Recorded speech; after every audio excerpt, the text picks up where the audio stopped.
NCERT guidance channel में आप सभी का स्वागत है। 11th क्लास की जो हमारी ज्योग्राफी की सीरीज चल रही है, इसके अंतर्गत अभी हम चैप्टर नंबर 2 को कवर कर रहे हैं। तो चैप्टर नंबर 2 के अंतर्गत अभी तक हमने यहाँ तक कवर कर लिया है। ठीक है, ये हमने सारे देख लेते, वापस एक बार देख लेते हैं।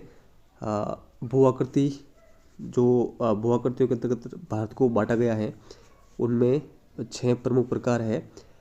एक तो ये उत्तर तथा उत्तर पूर्वी पर्वतमाला, उत्तरी भारत का मैदान, प्रायद्वीपीय पठार, भारतीय मरुस्थल, तटीय मैदान और द्वीप समूह।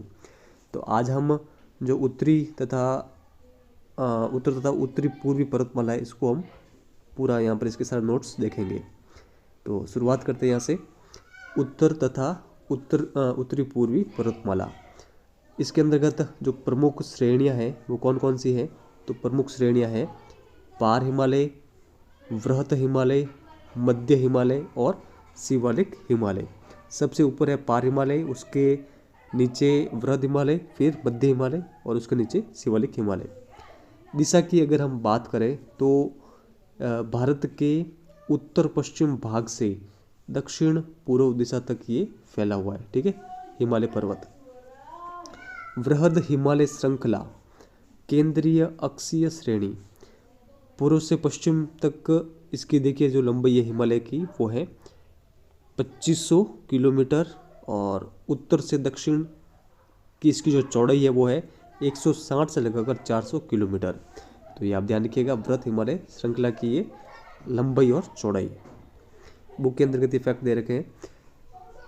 हिमालय प्राकृतिक रोधक का कार्य करता है, आप सभी को पता है। ऊपर से आने वाली जितनी भी ठंडी हवाएं हैं उनको भारत के मैदानी प्रदेश तक आने से रोकता है। जलवायु अपवाह व सांस्कृतिक विभाजक रहा है। ठीक है, ये भी आप ध्यान रखिएगा। जलवायु को भी ये, ठीक है, एक ठंडी जलवायु को भारत में आने से रोकता है। अफवाह तंत्र को भी विभाजित करता है, जैसे कि ब्रह्मपुत्र का अफवाह हिमालय के उत्तर में है, गंगा का दक्षिण में, इस तरह। और सांस्कृतिक विभाजन भी हिमालय पर्वत करता है। अब देखिए हिमालय के उपखंड कौन कौन से हैं। तो हिमालय के प्रमुख उपखंड यहाँ पर दे रखे हैं। सबसे पहला है कश्मीर या उत्तरी पश्चिमी हिमालय। यहाँ से देखिए फर्स्ट ग्रेड के अंतर्गत एक प्रश्न बनाया था 2022 में।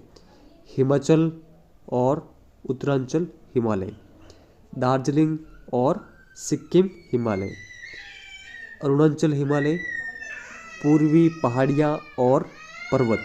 तो ये प्रमुख हिमालय के उपखंड हैं। चलिए अब इन सभी को डिटेल में देखते हैं। सबसे पहले है कश्मीर या जो उत्तर पश्चिम हिमालय है ये। तो इसमें स्थित देखिए कुछ पर्वत श्रेणियां हैं, इनका आप ध्यान रखिएगा। काराकोरम, लद्दाख, जास्कर और पीर पंजाल। आपसे देखिए एग्जाम में ऐसा पूछा जा सकता है। ठीक है, ऊपर वाले 4 ऑप्शन दे देंगे आपको ये वाले, और आपसे पूछ लेंगे कि काराकोरम कहाँ है, लद्दाख किस हिमालय में है, किस उपखंड में हिमालय के, जास्कर कहाँ है, पीर पंजाल कहाँ है। तो ये आप सभी ध्यान रखिएगा, कश्मीर हिमालय के अंतर्गत है। आगे यहाँ पर वृहद हिमालय व पीर पंजाल के बीच में कश्मीर घाटी स्थित है और डल झील स्थित है। ये भी इम्पोर्टेंट फैक्ट है।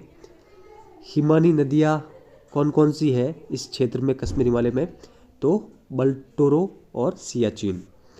करेवा के लिए कश्मीर हिमालय प्रसिद्ध है, जहाँ पर जाफरान यानी केसर की खेती की जाती है।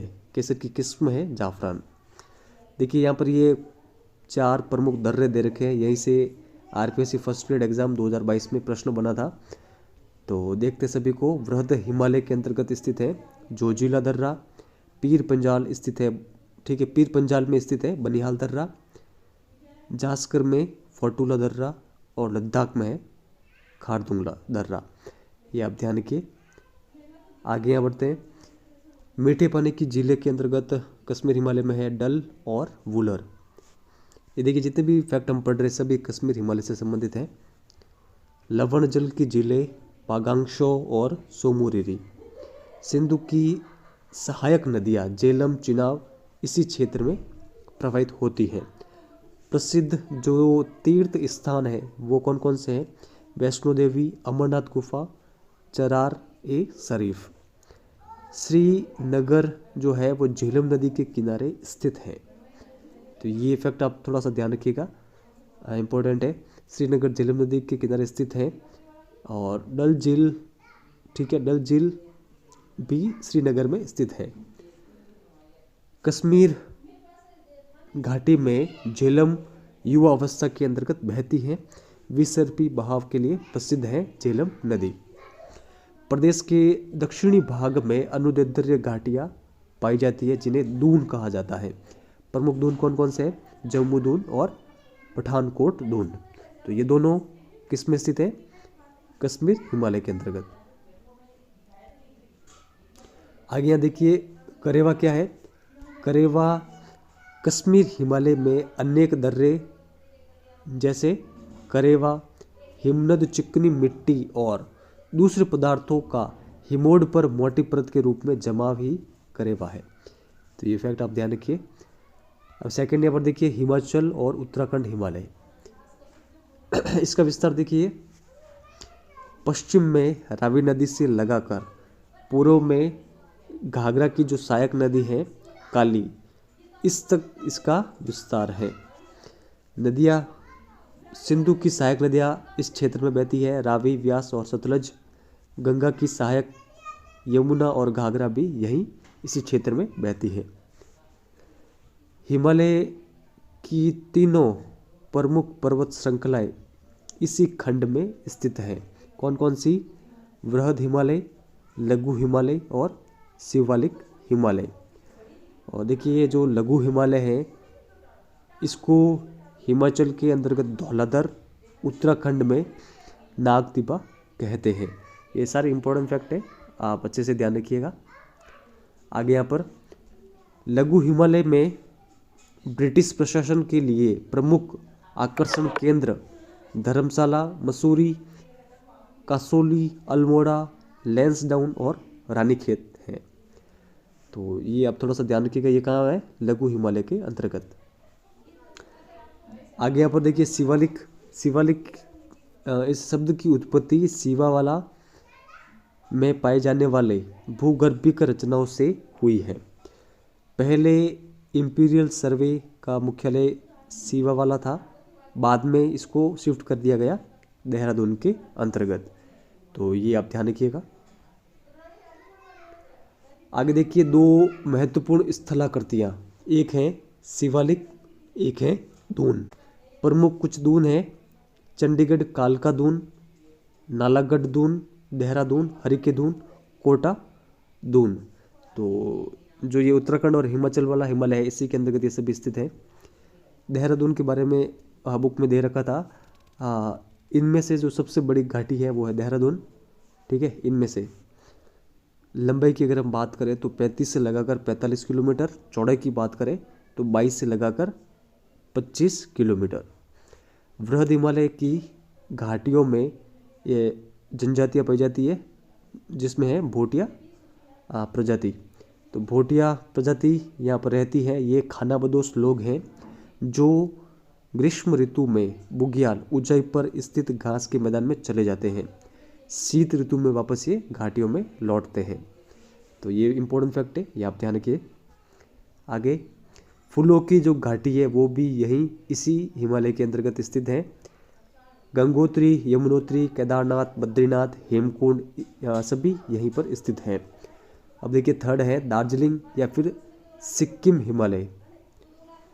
इसके पश्चिम में नेपाल और पूर्व में भूटान है। यहाँ तिस्ता नदी बहती है। कंचनजंगा चोटी इसी हिमालय में स्थित है। पर्वतों के उच्च शिखरों पर लेप्चा जनजाति रहती है।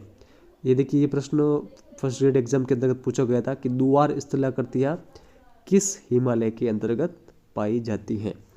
तो ऑप्शन में सिक्किम हिमालय था जो कि सही आंसर था। तो दुआर स्थलाकृतियाँ इसी हिमालय सिक्किम हिमालय के अंतर्गत या फिर दार्जिलिंग हिमालय के अंतर्गत पाई जाती है, जिनका उपयोग चाय बागान लगाने के लिए किया जाता है।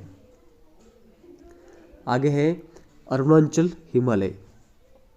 भूटान हिमालय से पूर्व में डिफू दर्रे तक फैला हुआ है अरुणाचल हिमालय।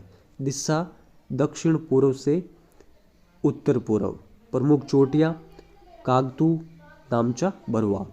यहाँ की प्रमुख नदियाँ ब्रह्मपुत्र, कामेंग, सुबनसिरी, दिहांग, दिबांग और लोहित। इस क्षेत्र में पश्चिम से पूर्व के अंतर्गत बसी हुई जनजातियाँ, ये देखिए इंपॉर्टेंट है, इसका क्रम भी आप ध्यान रखिएगा। पश्चिम से पूर्व का क्रम मोनपा, डाफला, अबोर, मिसमी, निस्सी और नागा।